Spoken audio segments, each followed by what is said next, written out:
Two Midlands MPs were among the Tory rebels who helped defeat government plans for military intervention in Syria last night. Sir Richard Shepherd and Chris White were among the 30 Conservatives who voted against the government. Joining us now is BBC Coventry and Warwickshire's political reporter Sian Grezcek. Sian, what have the MPs been telling you today? Well, Nick, I think they're still digesting the fallout from what happened during last night's vote, and some, I have to say, are more content than others with that result. I've been spending the day getting reaction from our Midlands MPs, including the Labour MP for Birmingham Edgbaston, Gisela Stewart. This is what she told me. Simply stunned that Cameron could have so badly misjudged things.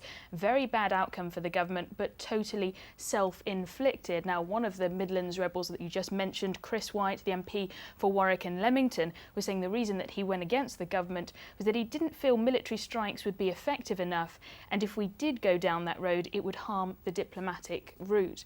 No news yet from the other rebel, Richard Shepherd for Aldridge Brown Hills.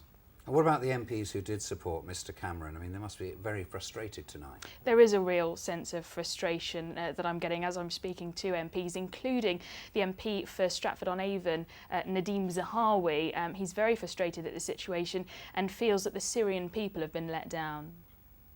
The motion said we would exhaust the avenues through the United Nations Security Council, we would listen to the inspector's report, we would come back to a second vote if the government decides to join a coalition to remove the nerve agent out of Syria.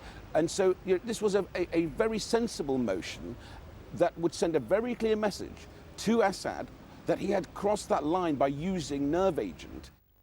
Of course, not all of those who actually supported the government were in favour of military action as such, were they? Exactly, and one example is the MP for North Warwickshire, Dan Biles, a former soldier himself. And now he was willing to back the government last night, and he did, even though he was very concerned about the prospect of military action.